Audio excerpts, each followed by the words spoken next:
Bismillahirrahmanirrahim. Assalamualaikum warahmatullahi wabarakatuh. Innal hamdalillah nahmaduhu wa nasta'inuhu wa nastaghfiruh wa na'udzu billahi min syururi anfusina wa min sayyiati a'malina. May yahdihillahu fala mudhillalah wa may yudlil fala hadiyalah. Asyhadu an la ilaha illallah wahdahu la syarikalah wa asyhadu anna Muhammadan abduhu wa rasuluh. Allahumma salli wa sallim wa barik ala Muhammad wa ala alihi wa sahbihi ajmain. Wallahu ta'ala fil Qur'anil Karim. A'udzu billahi minasyaitonir rajim. Ya ayyuhalladzina amanu taqullaha haqqa tuqatih wa la tamutunna illa wa antum muslimun. Wa qala Rasulullah sallallahu alaihi wasallam, sil man qata'ak wa'ti man haramak wa'fu amman dolamat. Bapak-bapak, para pimpinan universitas yang kami hormati, Bapak pimpinan fakultas yang kami hormati, Bapak dosen tenaga kependidikan yang kami hormati, alhamdulillah, puji syukur, mari senantiasa kita panjatkan kehadirat Allah Subhanahu wa taala. Pada kesempatan pagi hari ini, Allah beri nikmat kita dikumpulkan oleh Allah Subhanahu wa taala dalam acara yang insya Allah membawa kebaikan untuk kita bersama. Sebetulnya saya tidak berani matur di hadapan Bapak, Ibu-ibu semuanya ini gitu. Karena saya tahu bahwa di Fakultas Teknik ini banyak masyayikh, banyak asatidz yang insya Allah jauh lebih alim. Ya, ada Syekh Dr. Sri Dadi. Nah, ada insya Allah itu lebih alim dari kami gitu. Ada Ustadz Prof. Cucu, Ustadz Haji Zainal, Ustadz Prof. Triyono, dah semuanya asatidz semuanya gini. Jadi kalau saya matur di hadapan bapak-bapak ini kayak nguyai segoro gitu kan ya. Saya tidak mau sebetulnya. Cuman kata Mas Joko ini dawuhnya Pak WD2. Ya, nah itu. Karena saya pernah punya pengalaman dibina beliau sekali gitu. Jadi kalau saya tolak lagi sudah 2 gimana nanti gitu ya. Kalau 3 sudah disemprit saya kan gitu. Jadi mohon maaf Bapak Ibu yang saya hormati, terpaksa saya matur di hadapan Bapak Ibu semuanya. Ya tentu mohon maaf dengan kebodohan saya, mungkin nanti yang saya sampaikan, saya aturkan kepada Bapak Ibu mungkin nggak tahu ya, serius atau guyonan nggak tahu gitu ya. Karena sekarang kadang-kadang guyonan aja serius ya kan gitu ya. Jadi mohon maaf nanti kami tidak akan jauh-jauh menyampaikan, tetapi apa yang kami sampaikan hakikatnya adalah self reminder saja begitu. Pengingat kita bersama terutama saya pribadi gitu. Jadi tadi dari MC menyampaikan bahwa ini adalah acara intinya. Ini sebenarnya perlu dikoreksi dulu gitu ya. Sebenarnya acara intinya setelah ini kan ya. Jadi acara intinya setelah ini saja. Berarti acara ini dilompati saja ya Prof ya. 5 menit cukup dilompati. Gimana Mbak? Diumumkan. Baik Bapak Ibu, jadi sedikit untuk pengingat kita bersama ya. Maka nah tadi saya juga bersyukur ketika melihat apa namanya flyernya itu saya ditulis sebagai pembicara ya. Kalau pembicara kan boleh pakai slide presentasi kan gitu. Nah, bersyukur saya di situ. Kalau di situ ditulis tausiah, susah saya nanti gitu kan ya. Kalau tausiah kan harus gaya bebas gitu. Jadi maka saya siapkan slide presentasi, ya alhamdulillah kan tinggal moco cepet nanti gitu ya. Jadi saya mengajak untuk kita mengingatkan kita bersama ya dalam konteks kebersamaan kita ini bersyukur dan bersilaturahim ya. Nah, coba dari sini alhamdulillah gitu ya. Jadi bersyukur ini satu hal yang mungkin sudah biasa dalam pergaulan kita juga sering diingatkan bersyukur. Tapi kadang-kadang kita tidak sadari bahwa sebenarnya ada jauh lebih banyak kita harus bersyukur gitu. Termasuk pagi hari ini kita bersyukur di RSU ini, alhamdulillah kebersamaan kita dalam satu keluarga Fakultas Teknik, dan alhamdulillah ini penuh ya, tempatnya sampai nggak cukup ya Prof Wahyudi kayaknya ya. Ini bukan karena pembicaranya yang jelas ya kan, tapi karena menu habis ini gitu kayaknya. Sepertinya itu gitu ya, karena menunya sudah bocor dulu. Ya itu alhamdulillah. Paling tidak kalau kita sudah hadir bersama ini, satu nikmat besar yang Allah berikan kepada kita, kesehatan, ya, nikmat yang susah dinilai, tidak bisa dinominalkan kalau namanya nikmat kesehatan. Alhamdulillah kita sampai detik ini, bapak-bapak yang ibu-ibu yang hadir dalam pertemuan ini semuanya sehat. Gitu toh Bapak Ibu? Sehat semuanya ya? Dohiron wa batinan, lahir batin. Jangan-jangan duduk di sini ketawa tapi pikirannya susah gitu ya. Jangan, di sini tadi sudah disampaikan oleh Pak Dekan bahwa kita berkumpul di sini dalam suasana gembira, bahagia gitu. Harusnya bahagia. Termasuk Bapak yang purna, insya Allah tetap bahagia ya. Alhamdulillah pertama kami sampaikan selamat Bapak, bahwa Bapak bisa menyelesaikan amanah ini dengan purna, selesai, paripurna. Dan mohon didoakan agar kami juga bisa menyelesaikan, Pak. Ya, karena kami belum tentu bisa sampai paripurna seperti Bapak. Ada beberapa sahabat kita, kolega kita kan juga tidak sampai sempurna. Misalkan kemarin Ustadz Dr. Syafi'i. Kemudian yang baru kemarin Pak Sanyoto ya, Allahumma firlahumma warhamhumma wa'afihumma wa'fu'anhumma. Mudah-mudahan Allah ampuni dosa-dosa beliau. Jadi Bapak-Bapak yang sudah menyelesaikan, alhamdulillah disyukuri bisa menyelesaikan amanah dengan baik, dengan paripurna, dan mohon kami juga didoakan.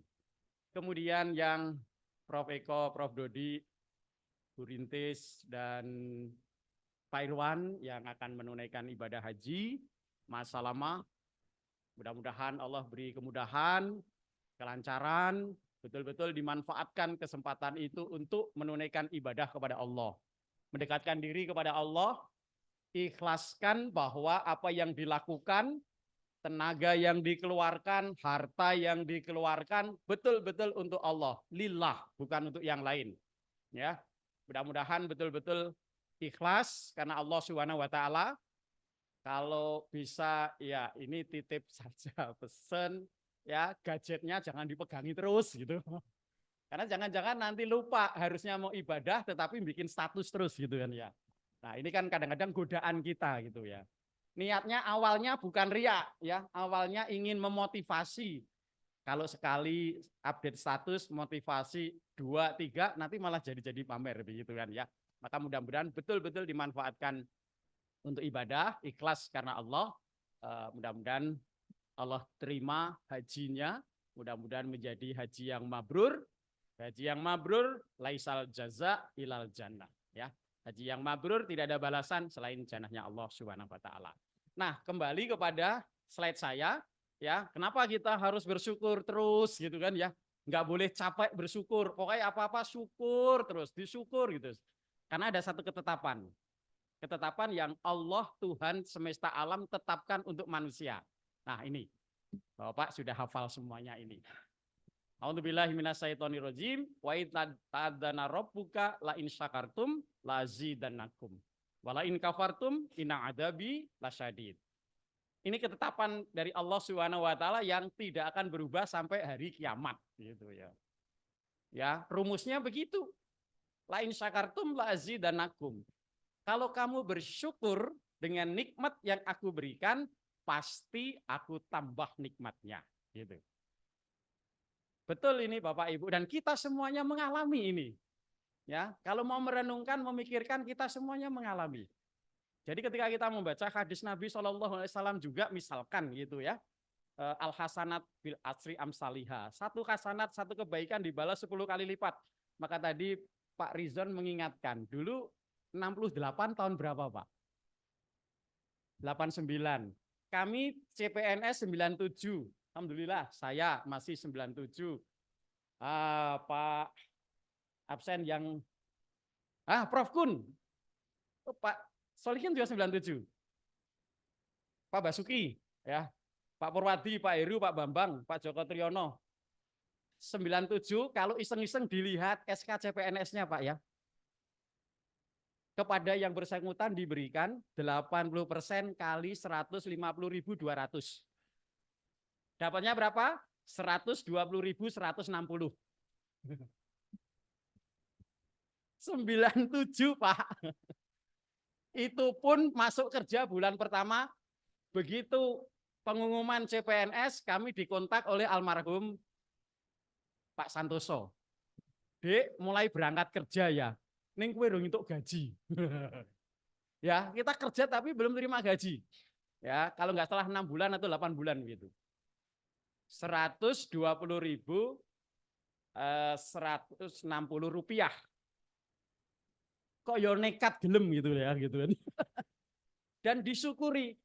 Alhamdulillah bersyukur. Nah, kalau kemudian Bapak Ibu hitung ya, kumpulin buku tabungannya Bapak Ibu yang sekarang yang angkatan 97 itu pasti ya THP-nya sudah berlipat-lipat dari 120.160. Prof Kun itu mesti lebih dari 100 kali lipat. Ayo ya, lebih bahkan bisa 200. Saya tahu kuncinya kenapa beliau bisa lebih begitu. Tenan itu. Nanti saya ceritain. Jadi kan kalau hadis Nabi begini Bapak Ibu. Hulu amal ibni Adam yudo'afu. Bahwa setiap amal kebaikan dari anak Adam itu dilipat gandakan. Al hasanatu al asru ila sab'ati mi'atin amsalik. Dikfin. Jadi satu kebaikan itu oleh Allah akan diganti 10 sampai 700 kali lipat. Ya. Jadi kalau jenengan hitung dari tahun 97, ini yang angkatan 97, yang angkatan yang lain enggak ya. 97 nanti dibuka kemudian dijumlah yang masuk ke rekeningnya setiap bulan gitu kan ya. Pasti sudah 100 kali lipat lebih. Prof Kun mungkin lebih dari 100 kali lipat. Kenapa? Karena beliau paling banyak bersyukur. Iya. Karena angkatan kami 97, begitu sudah jadi pegawai 97, beliau paling duluan menikah. Nomor 1 ya Prof ya. Jadi 120.000 disyukuri dengan menikah, itu rezekinya paling banyak beliau. Ya. Maka benar kata Allah, la in syakartum lazidannakum. Maka sama punya istri juga kalau disyukuri nanti juga ditambah gitu. Iya kan? Nah, rumusnya kan begitu ya Bu ya. Setuju nggak Bu? Nggak setuju. Oh jenengan wis ngalami kok ora setuju. Jadi kalau punya istri 1 disyukuri, nanti ditambah 2, ditambah 3. Iya toh? Iya Bu. Artinya kalau punya istri disyukuri itu kan istrinya disayang, dirawat, diopeni. Akhirnya dapat ya tambahan 2, 3, 4. Ya. Coba kalau istrinya ditinggal terus, nggak nambah-nambah, kan gitu. Ya. Betul Bu. Kalau masalah itu ibu-ibu protes. Enggak, betul. Anaknya kan ditambah jadi anak soleh, solehah, begitu. Maka kalau ya Bapak Ibu yang putra putrinya cuman sedikit, mungkin kurang sayang sama istrinya. Gitu. Ya kan? Ya. Allah beri kenikmatan itu, tambah pasti ditambah, ya. Tambah putra putrinya soleh, solehah dan seterusnya. Maka ini rumusnya yang Allah berikan kepada kita, la in syakartum la azidannakum wa la in kafartum inna adzabi lasyadid. Nah, bagaimana supaya kita bisa tetap terus bersyukur, mudah bersyukur, itu kan yang jadi persoalan. Kadang-kadang kita nggak bisa bersyukur. Allah sudah berikan kita banyak, nggak bisa bersyukur.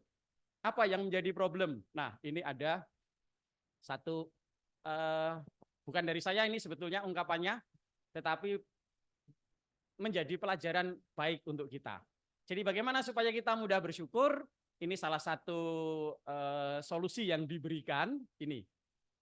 Nah,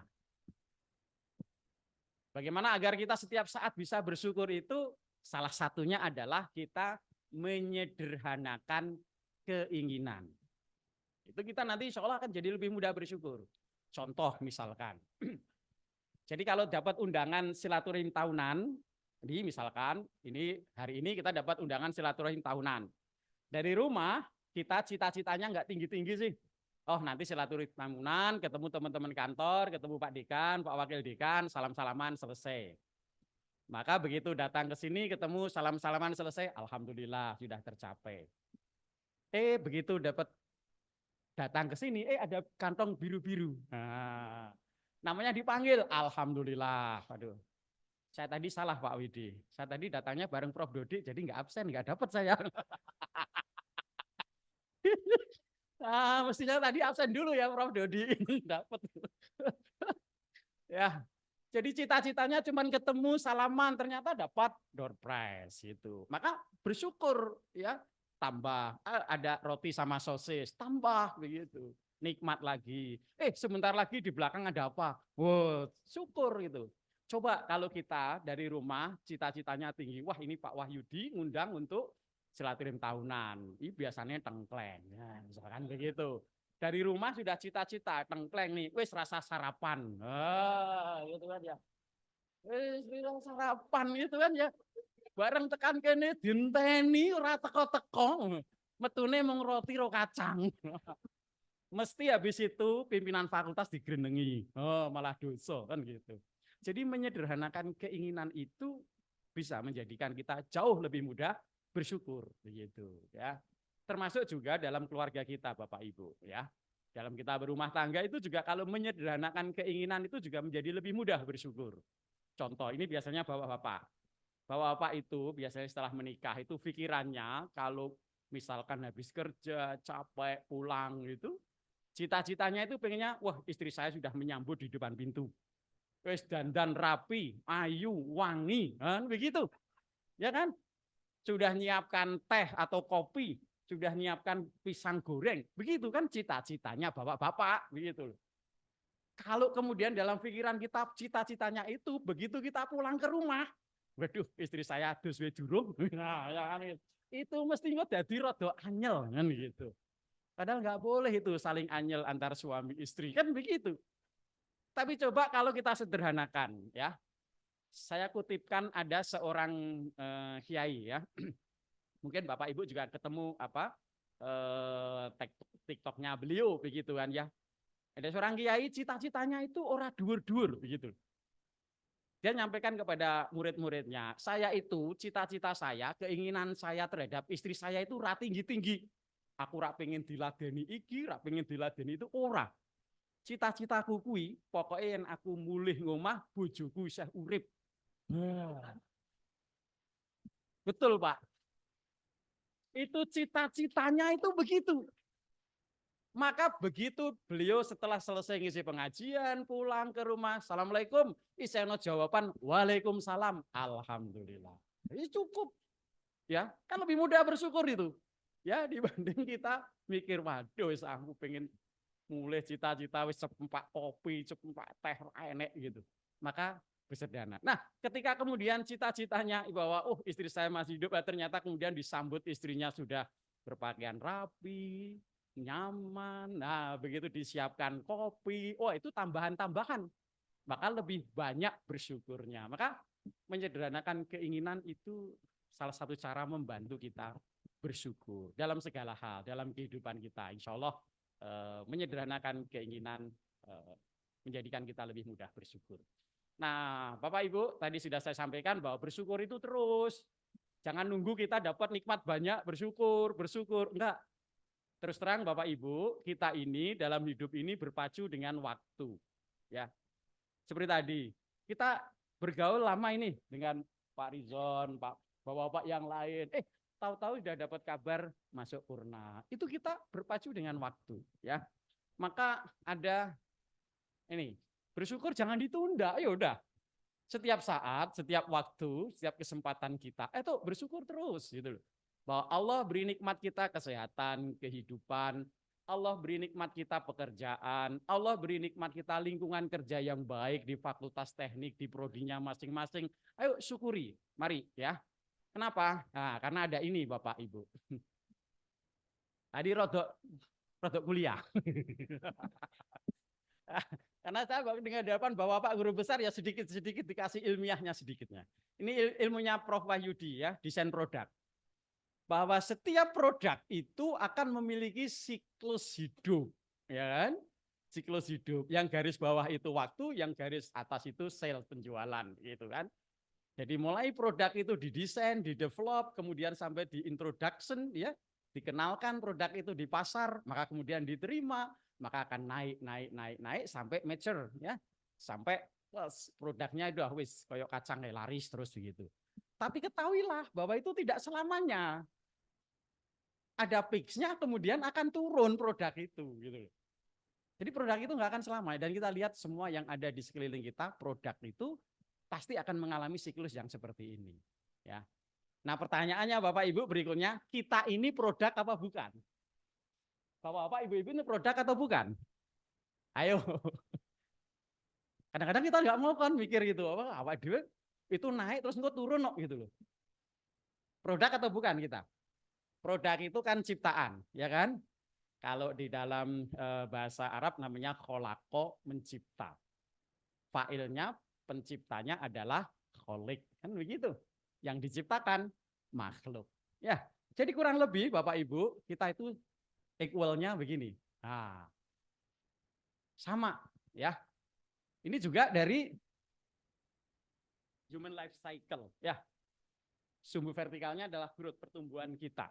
Kita akan mengalami seperti ini Bapak Ibu. Suka atau terpaksa kita mengalami seperti ini. Jadi mulai dari pertama bayi kita, kemudian anak-anak, kemudian remaja, kemudian dewasa. Nah, yang dibunderi itu ya, dewasa pada saat jos-jose begitu loh. Pada saat hebat-hebatnya, kalau di sini hampir sebagian besar di fase apa?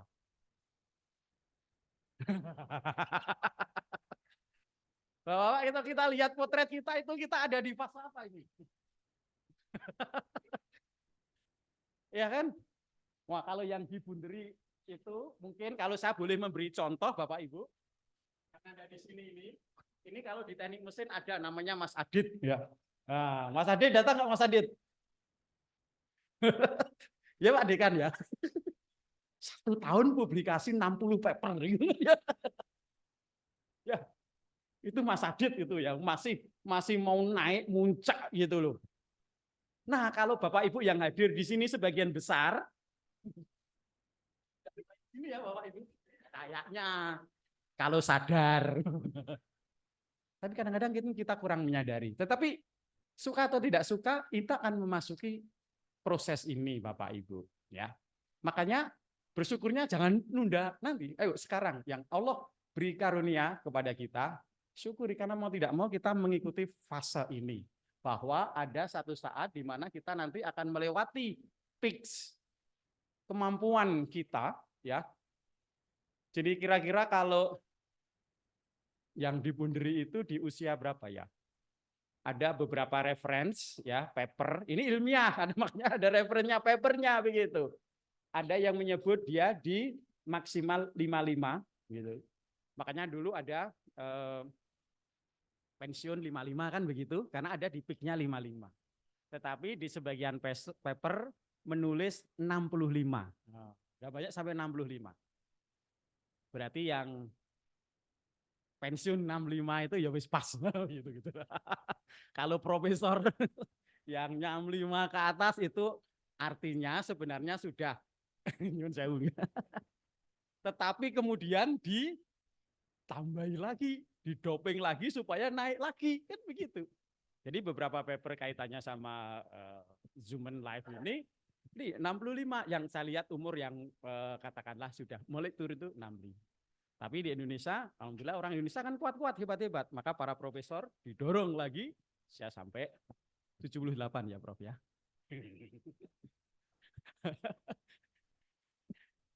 Tapi ini yang perlu kita sadari bersama bahwa ada saatnya nanti kurva kita itu tidak mengikuti garis linier, tetapi parabolik.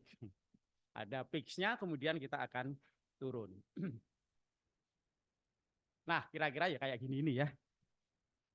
Ayo, suka tidak suka, kalau kita sering ya, kebetulan alhamdulillah Allah beri kesempatan saya sering bergaul dengan banyak orang, ya ketemu Pak. Ya, orang-orang yang mengalami sampai di sini, ya. Mulai dari masih muda, kanak-kanak, kuat, dewasa, ya, jalan kemana kuat, naik gunung kuat, ya. Sampai kemudian akhirnya jalannya harus tambah kaki 1, jalannya harus tambah kaki 4, yang terakhir jalannya harus pakai roda, gitu. Ya, ini sesuatu yang satu kepastian. Dan kebetulan kalau kita membaca satu ayat Allah Subhanahu wa taala ternyata ketemu, Pak. Ini ya. Nah, ini. Kebaca enggak ini? Kalau Bapak nanti dibaca sendiri di rumah juga boleh. Ya, di dalam Quran surat Ar-Rum ayat 54, Allah itu memberi petunjuk kepada kita.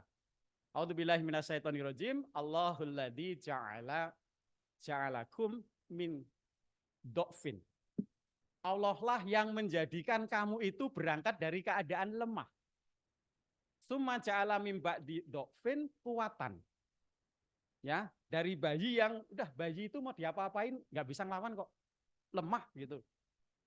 Ya, anak-anak kita yang masih bayi mesti nurut. Coba begitu anak kita SMP, wis dikandani, ngeyel, ya. Coba, sekarang lu yang nggak bisa. Kita mendidik anak kita yang kalau bapak-bapak semuanya sudah selesai deh untuk cucu-cucunya begitu, SMP itu sudah punya kemauan sendiri. Kebetulan di beberapa case kami temui gitu. Begitu anak itu sudah SMP, kalau zaman kita kecil, bahasa ancaman dari orang tua kita, le, nduk, kowe nerak manut bapak, minggat. Kita minggat apa enggak? Enggak ada, Pak. Tapi coba anak sekarang dibegituin. Ya.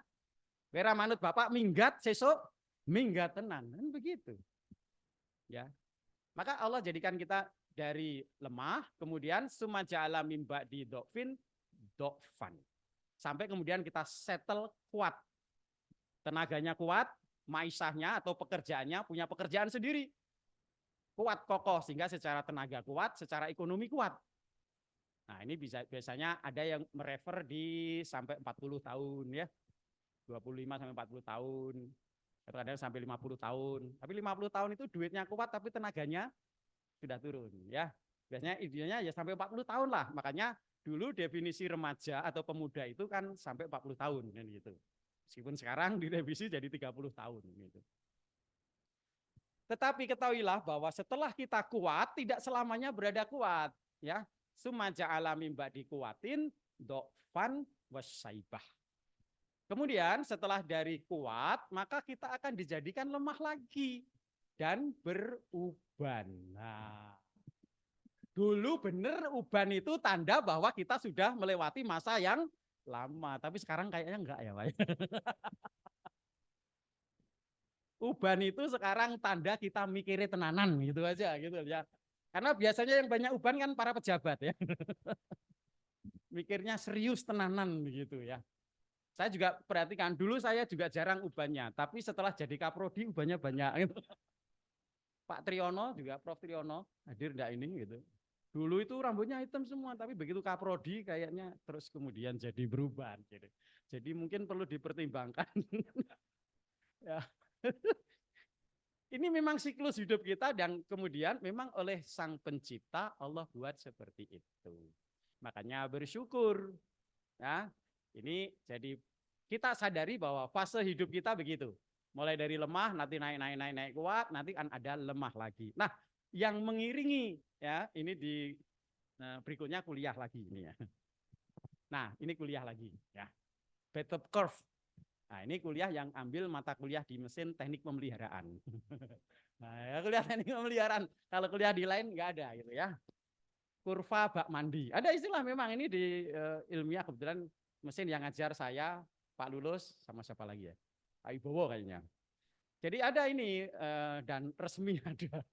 Artinya saya tidak ngarang sendiri. Nah, kayak gini nih. Jadi kurva bak mandi ini adalah kurva failure rate, laju kegagalan, atau kalau kita bahasakan kita tingkat ya kegagalan kita ya.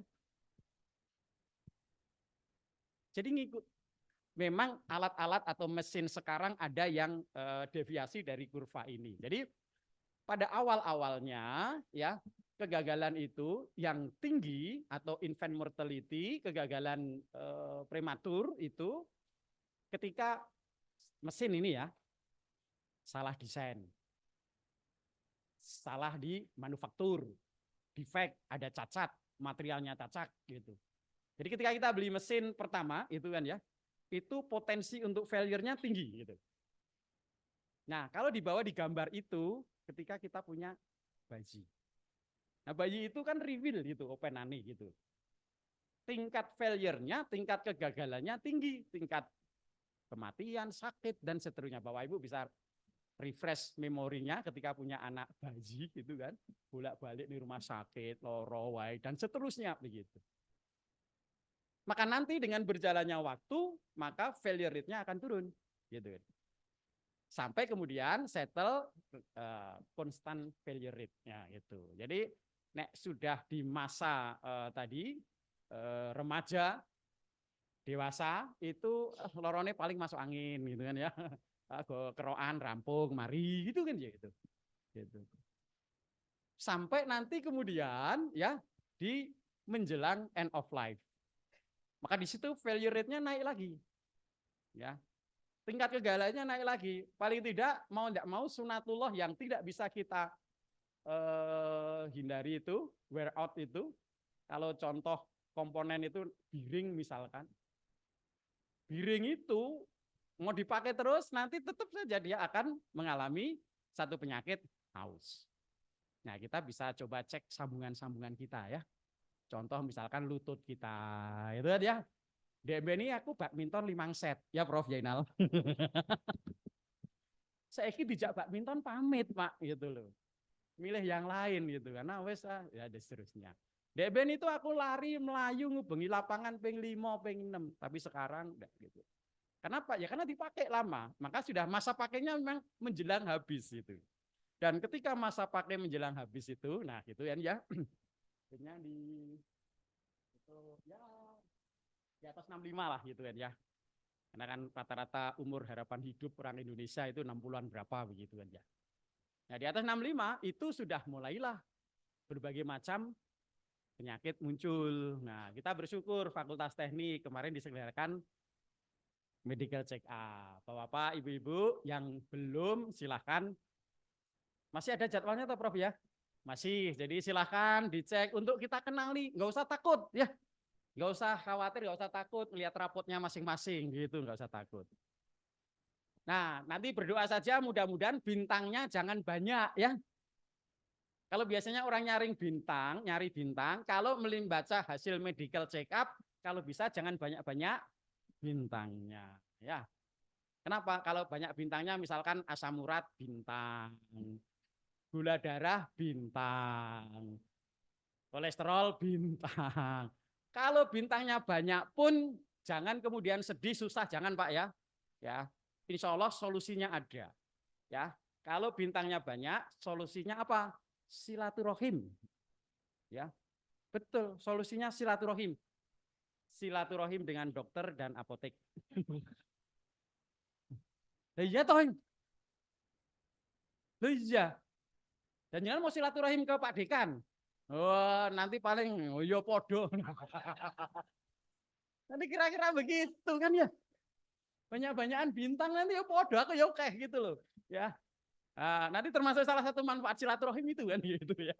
Itu ada solusinya gitu. Maka Bapak Ibu nggak usah khawatir karena saya ada punya teman Pak, ya, teman kebetulan satu kantor dengan saya di kantor yang lain, itu difasilitasi medical check up Pak. Berangkat medical check up, tapi nggak pernah baca hasilnya. Hasilnya taruh meja, nggak dibaca dia. Menikah hasil medical check up pun Ustadz, oh nggih, matur nuwun, taruh di situ gitu. Nah yang baca saya, nggak buka.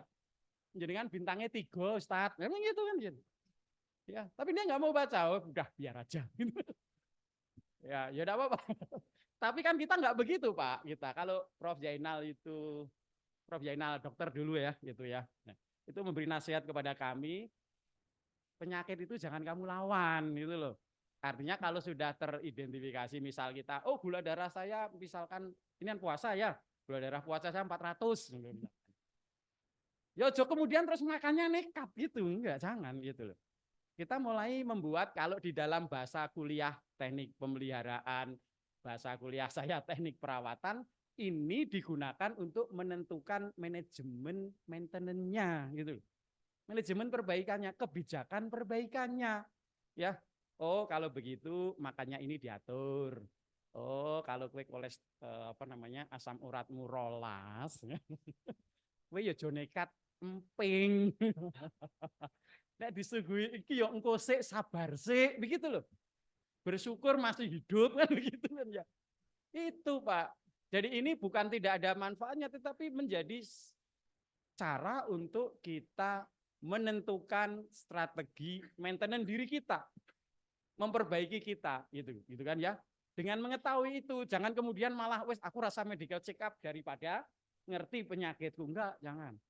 Tahu itu nanti membuat kita menjadi lebih baik insya Allah. Dari sisi pola hidup kita, dari sisi spiritual kita, gitu kan? Ya kan? Kalau kemudian bintangnya banyak kan nanti kita jadi lebih banyak mendekatkan diri kepada Allah. Ya kan? Kan bersiap-siapnya lebih baik. Nah, maka ini jangan khawatir, jangan takut ya, medical check up, dijalani saja. Nah, saya juga dapat nasihat dari seorang ustadz yang, nah sekarang Ustadz bagaimana kalau kita itu, nah kalau ini kebetulan Bapak-Bapak, Ibu-Ibu Fakultas Teknik difasilitasi oleh fakultas untuk medical check up. Nah bagaimana kita yang tidak ada fasilitas medical check up? Atau bagaimana sing wis wegah wedi tenan, weruh jarume wedi gitu misalkan. Meh ditensi, tensine wis mundak sik gitu kan ya kan. Ada ya begitu loh. Ya. Jadi tensinya tinggi itu bukan karena memang dia tinggi tapi ndredeke gitu loh ya gitu ya. Maka ya kalau di kuliah saya perawatan prediktif itu ada namanya indikator kesehatan gitu ya, mesin health indicator, indikator kesehatan mesin. Kita pun juga bisa mengukur kesehatan kita ya. Nah ini indikator kesehatan kita itu kita bisa ukur dengan 5M. Nah, nanti silakan yang tidak medical check up kita ngukurnya ini. Kira-kira M yang pertama apa Pak Bu? Ini bukan parameter fisik ya, bukan temperatur, getaran ya. Kalau di kuliah saya getaran, temperatur, ya tekanan gitu. Ini enggak, ini aktivitas Pak. Kita bisa ukur dari aktivitas kita untuk menunjukkan bahwa kita ini sehat apa enggak. Ini yang pertama. Nah,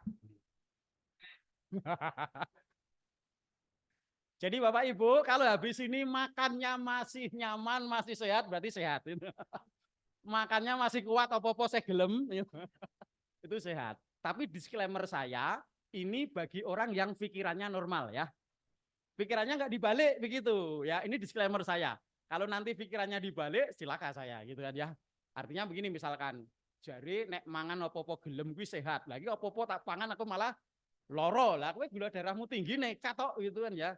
Ini disclaimernya kita mengukur bahwa ketika makan kita misalkan mulai dibatasi seafood, wah orang itu kolesterolku dhuwur. Nah, oh berarti ada yang masalah di diri kita. Maka nanti kemudian diterapi begitu. Tengkleng. Oh, tengkleng kok sih, wingi tensiku wis 100 misalkan begitu. Durian misalkan dah. Jadi ketika diajak makan bareng-bareng sak prodi begitu, koncone tengkleng, koncone durian, iki milih pecel. Nah, itu berarti bisa menilai kondisi fisiknya. Meskipun pecel itu makanan yang sehat ya, jangan disepelekan gitu. Saya ketemu dengan saudara kita yang kebetulan kenalan menderita stroke ya. Sama dokter itu nasihatnya cuman, Pak, jenengan daharnya kembali ke selera asal. Selera asalnya apa dok? Ya kui pecel gudangan. Udah gitu. Itu stroke Pak gitu. Jadi maka itu makan sehat itu sebetulnya. Maka Bapak-bapak, Ibu-ibu, kalau makan di warung yang menunya pecel gudangan, ning kono mesti sing jajan wong tua-tua, nggih. Kebanyakan begitu, karena itu makan sehat itu. Ya. Ah, jadi itu mangan itu indikator Pak. Jadi kita untuk yang tidak mau medical check up ya ngira-ngira dari situlah gitu. Perhatikan kalau saya ini kok sudah tidak enak makan ini langsung persendiannya loro kabeh. Nah itu berarti ada yang harus diteliti lebih lanjut gitu untuk menjaga kesehatan kita. Kemudian yang kedua, nah melaku ya Pak. Kalau bapak-bapak, ibu-ibu masih diberi nikmat bisa melaku atau bisa melayu atau dalam bahasa general olahraga, masih olahraga, maka bapak ibu masih sehat ya. Nek olahraga wis ra iso, meh mlaku wis ra kuat, kudu disurung, kudu didorong, kudu dipapah, pasti sudah tidak sehat. Itu masih ada sesuatu yang harus kita obati, harus saja kita selesaikan. Maka melaku.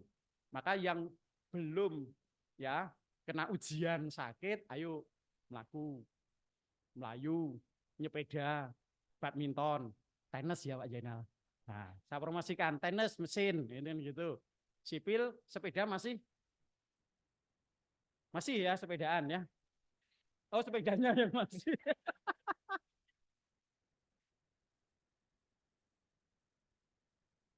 Saya dulu dibelikan sepeda sama Pak Jainal, sekarang digantung di garasi. Jadi ini olahraga Pak Melayu. Kan dokter bilang kan sederhana, kalau kamu mau sehat ya satu hari paling tidak 30 menit olahraga. Jangan dirapel pas Sabtu. Tapi setiap hari 30 menit, 30 menit, 30 menit gitu. Ya, maka itu supaya kita tetap terjaga kesehatan. Jadi kalau kita masih bisa melakukan aktivitas yang nomor 2 ini, berarti kita sehat. Nomor 3, titik. Ah, ini enggak saya terangkan. Nah, ya. Kalau mau yang nomor 3 titik-titik ini tanya sama Bapak dosen teknik mesin. Nah, Bapak dosen teknik mesin tahu ini. Pak Danar, Pak Wijang, Pak Eko itu tahu itu. Saya nggak terangkan di sini. Nggak, nomor 3 nggak saya terangkan. Kita lewati saja. Nomor 4. Nah, nomor 4. Nomor 4 apa? Merem. Tidur, Bapak. Tidur itu indikator bahwa kita sehat, ya. Kalau kita susah tidur, itu tidak sehat. Ya, ada orang yang tidak bisa tidur, Pak. Saya menjumpai case itu. Tiap malam nggak bisa tidur, gitu.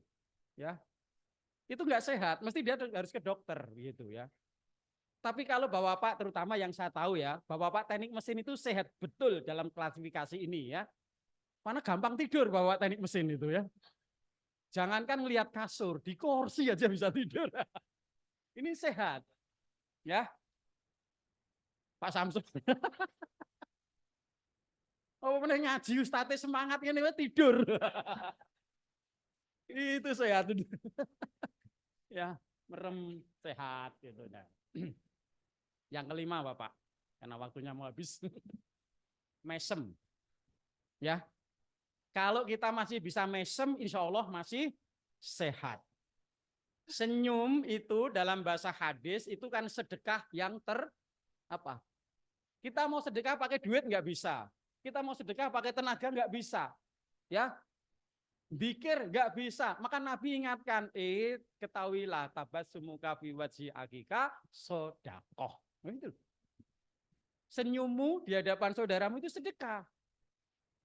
Maka kalau kita di kantor ketemu semuanya masuk, salam isinya senyum, maka kan nyaman itu, enak itu, sehat itu. Coba bayangkan kalau kita punya teman kerja satu ruangan isinya merengut terus gitu kan ya. Enak, rekoso kerjone gitu loh. Kita lagi teko wis di wah ketoke rodok nesu karo aku kan gitu kan nanti gitu loh. Apalagi ibu-ibu ya kan. Ibu-ibu kan rodok sensitif nek kaya ngono kuwi gitu loh. Ya, nek bapak-bapak rodok ndablek gitu, ora apa-apa biasane. Nek ibu-ibu rodok diprenguti sithik iki, aku mau salah opo yo, aku mau kurang opo kan begitu. Maka kalau bisa mesem, kalau kemudian di tempat kerja kita bisa mesem, senyum dan seterusnya, itu pasti nyaman. Ini kan apa namanya? Logonya yang dipakai biasanya di layanan-layanan kesehatan ya kan? Senyum, salam, sapa, senyum ya. Pak Jainal sudah bikin tuh ya gitu.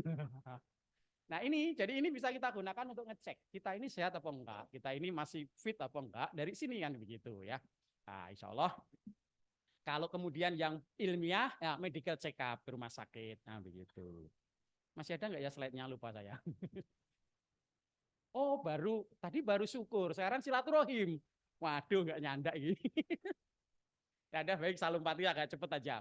Bapak Ibu, silaturahmi apa silaturahim? Rahmi atau rohim? Nah, itu. Kalau yang dicek di KBBI mesti silaturahmi, ya. Kemudian silaturahim itu bahasa tidak baku, kan begitu. Nah ini secara bahasa ini kan berasal dari bahasa serapan bahasa Arab, ya silaturahim. Nah, silatun artinya hal menyambung. Itu kalau dalam bahasa Jawa namanya jeren, gitu kan ya. Kata kerja yang dibendakan. Nah, gitu. Jadi wasola itu, jadi silatun itu hal menyambung. Ar-Rahim itu rahim wanita, tempat di mana janin terlindungi. Kemudian diterjemahkan, dimaknakan sebagai karib kerabat, yaitu orang-orang yang keluar dari rahim yang sama. Aslinya seperti itu, silaturahim itu. Gitu. Jadi dalam agama itu perintah menyambung tali silaturahim itu menyambung kepada kerabat-kerabat. Kerabat itu kakak kita, adik kita, bude kita, pak de kita, pak lek, bule, om, tante. Nah itu kerabat. Orang yang ada hubungan rahim begitu. Maka secara istilah ya menyambung tali persaudaraan dengan karib kerabat yang berasal dari rahim yang sama aslinya loh ya. Aslinya berangkatnya itu silaturahim. Nah, Salumpati. Nah, ada ulama yang menerjemahkannya seperti ini gitu ya. Saya baca Indonesianya saja biar gak kelamaan. Adapun silaturahim ini adalah berbuat baik kepada karib kerabat sesuai dengan keadaan orang yang hendak menghubungkan dan keadaan orang yang hendak dihubungkan. Jadi silatun itu wasola asyai bisai. Jadi menghubungkan sesuatu dengan sesuatu. Nah, yang disebut ini adalah orang yang ada hubungan kekerabatan. Nah, silaturahim itu artinya tetap dalam kebaikan. Jadi kalau silaturahim dalam hal sing maksiat itu bukan silaturahim gitu kan. Ya, ayo bareng-bareng begal. Nah, itu bukan ya. Ayo bareng-bareng gawe contekan kono kini ya, posisi menentukan. Nah, itu ora silaturahim gitu kan ya. Jadi itu bisa dilakukan dengan harta, dengan tenaga, dengan saling mengunjungi, memberi salam dan lainnya. Ini pendapatnya Imam Nawawi ya. Lompati aja. Nah, ini yang KBBI silaturahim itu tali persahabatan atau persaudaraan. Itu silaturahim ya. Nah, kemudian di dalam masyarakat kita ada namanya perluasan makna, ziyadatul makna ya. Jadi sebuah makna tertentu kemudian akan berkembang sesuai dengan kondisi masyarakat, maka menjadi luas maknanya. Sekarang kalau kita dalam bahasakan dalam pergaulan kita, silaturahim tidak hanya sekedar dengan orang tua dan kerabat, gitu kan? Tetapi dengan tetangga kita ya silaturahim, konco SD, SMP, SMA, kuliah yuk silaturahim, kita sebut begitu. Dengan lingkungan kerja ya silaturahim, ya dengan kolega, perluasan makna namanya. Apakah ini kemudian menjadi salah makna, menjadi tidak betul menurut agama? Coba kita lihat ya. Nah ini. Jadi ada kalau kita baca petunjuk Allah Subhanahu wa taala ya tentang kebaikan itu di Quran surat An-Nisa ayat 36. Ya, nanti Bapak-bapak yang punya Quran atau yang di handphonenya ada Quran bisa dibaca ya. Wa'budullah wala tusriku bihi syai'an. Kebaikan kita yang pertama itu adalah taat kepada Tuhan. Ya, mengabdi kepada Tuhan. Kemudian yang kedua, wabil walidaini ihsanan. Ya, kepada kedua orang tua Bapak Ibu. Kenapa? Karena orang tua kita itu menjadi asal kita ada di dunia. Ya, kalau produk itu developernya kan begitu ya, kreatornya, desainernya. Tapi orang tua kita itu menjadi sebab kita ada di dunia. Apapun ya, kayak seperti apapun orang tua kita itu menjadi sebab kita hadir di dunia, kemudian kita sukses menjadi dosen, menjadi dekan, menjadi tenaga kependidikan, itu asbabnya adalah orang tua kita. Maka Allah tempatkan setelah menghambakan diri kepada Allah, bektilah kepada orang tuamu. Alhamdulillah yang masih punya orang tua, silakan kemarin dimanfaatkan untuk silaturahim dengan orang tuanya, berbuat baik kepada orang tuanya. Kemudian setelah begitu ya, berbuat baik kepada orang tuanya, maka di sana dikatakan ya, wabidil kurba, Nah, ini kerabat yang tadi disebut dalam silaturahim tadi, ya.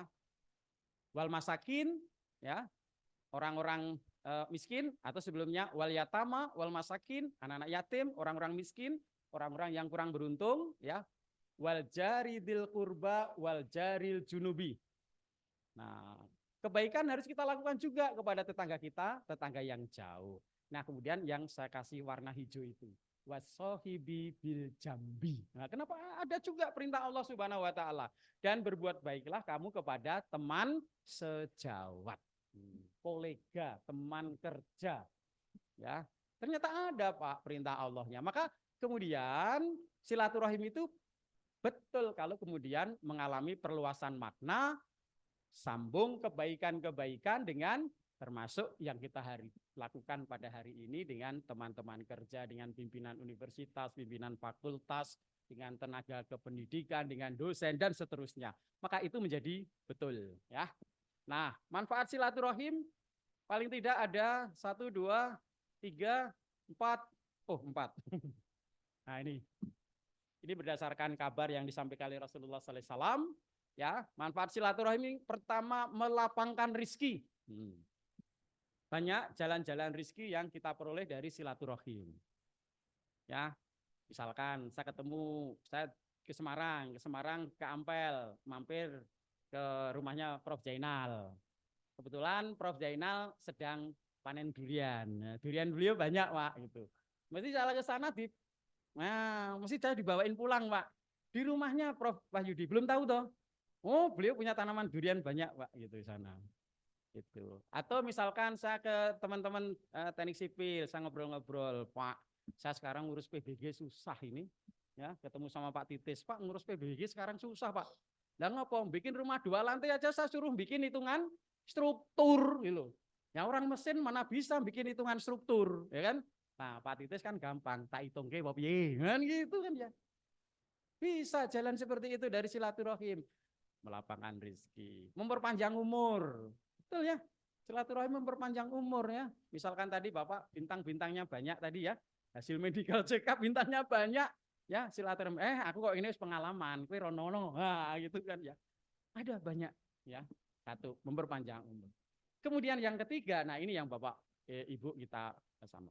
Ternyata kalau silaturahim kita bagus, itu yang ketiga, memakmurkan lingkungan. Ya, kalau lingkungan kita tempat kerja begini, kalau silaturahim kita bagus, maka lingkungan itu akan jadi lebih nyaman. Kalau lingkungannya kita anggap kampung, kalau kita anggap misalkan fakultas teknik jadi lebih enak ditinggali, lebih enak untuk bekerja, lebih enak untuk berkarya.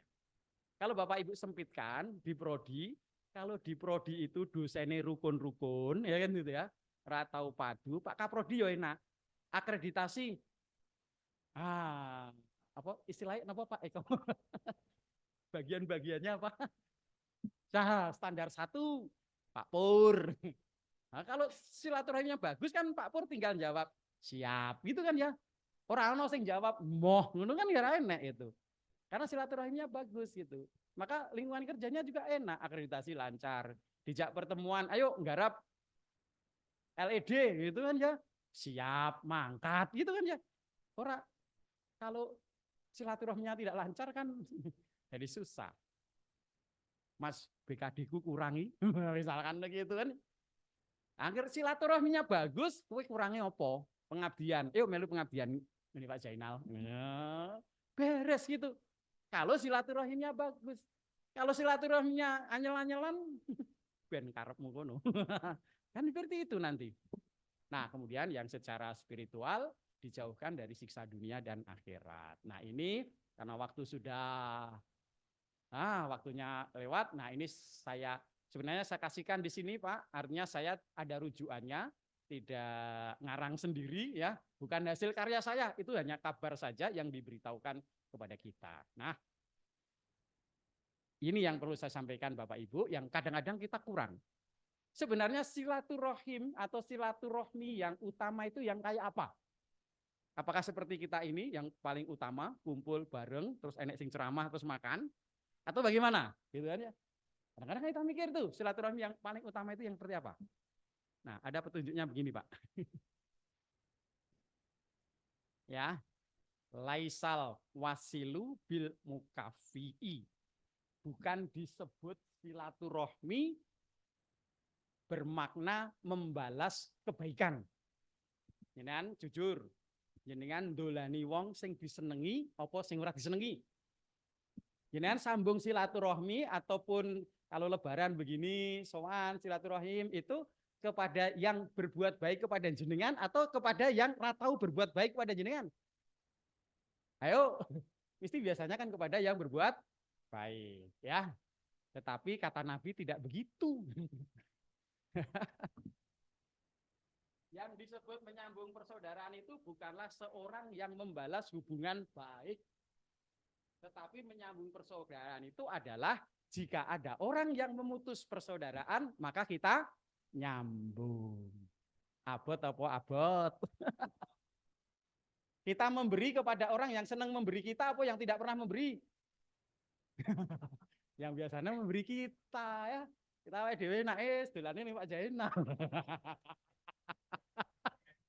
Begitu, nek seneng sijine ono ora. Padahal harusnya yang sana yang disambung, Pak, gitu. Kalau kita mau yang lebih utama, ya. Jadi kalau kita baru standar ya alhamdulillah saat ini sudah baik standar. Tapi kalau mau utama ini ya gitu. Jadi kalau bahasa hadis yang lebih luas lagi adalah sil man koto aka, sambung orang yang memutus kepada kamu, ya. Kemudian wakti man haromaka, beri orang yang tidak pernah memberi kepada kamu.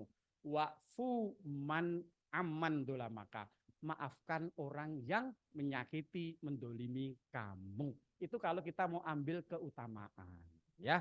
Tapi alhamdulillah yang sudah kita lakukan ini standar kebaikan, insya Allah menjadi baik, ya. Tapi kalau kita mau lebih baik lagi, maka sambung orang yang memutus dengan kita, beri orang yang tidak pernah memberi kepada kita, maafkan orang yang mendolimi kita.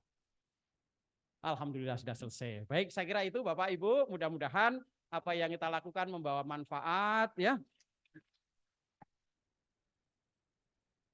Mudah-mudahan Allah satukan hati kita dalam kebaikan, satukan dalam kebersamaan di Fakultas Teknik di Universitas 11 Maret Surakarta ini, sehingga kita bisa berkarya dengan baik, menghasilkan hal-hal yang bermanfaat bagi diri kita, bagi bangsa kita, dan bagi agama kita. Demikian yang saya sampaikan, ada banyak kurangnya kami mohon maaf. Billahi taufik wal hidayah. Assalamualaikum warahmatullahi wabarakatuh.